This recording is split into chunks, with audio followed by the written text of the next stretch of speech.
রাঙ্গামাটির সুবিধাবঞ্চিত প্রান্তিক জনগোষ্ঠীকে ঘর দিয়েছে প্রধানমন্ত্রী। বিনামূল্যে ঘর পেয়ে আনন্দে উচ্ছ্বাসিত সুবিধাভোগীরা। জেলা প্রশাসন বলছেন, আশ্রয়ণ প্রকল্পের আওতায় ভূমিহীন ও গৃহহীন পরিবারদের জন্য তৈরি করে দেওয়া হচ্ছে এসব ঘর। ফাতেমা জান্নাত মমুর রিপোর্ট। রাঙ্গামাটি জেলার 10টি উপজেলায় সুবিধাবঞ্চিত প্রান্তিক জনগোষ্ঠীদের জন্য প্রধানমন্ত্রীর উপহার হিসেবে তৈরি করে দেওয়া হয়েছে আধুনিক মানের পাকা ঘর।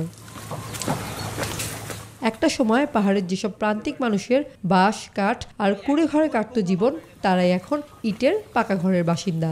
পছন্দমতো সরকারি ঘর পেয়ে উচ্ছ্বাস সবার কণ্ঠে। সরকার এক ঘর দিয়েছে, আমরা খুব খুশি হয়েছে।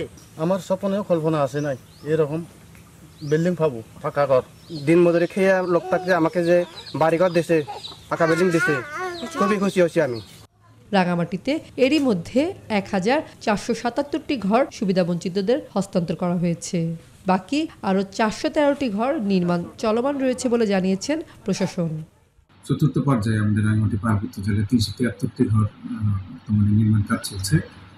এগুলো নির্মাণ কাজ চলমান রয়েছে এবং প্রধানমন্ত্রী সারা বাংলাদেশে একযোগে যেখানে ঘর উদ্বোধন করবেন সেখানে আমাদের এগুলো একসাথে উদ্বোধন করা হবে।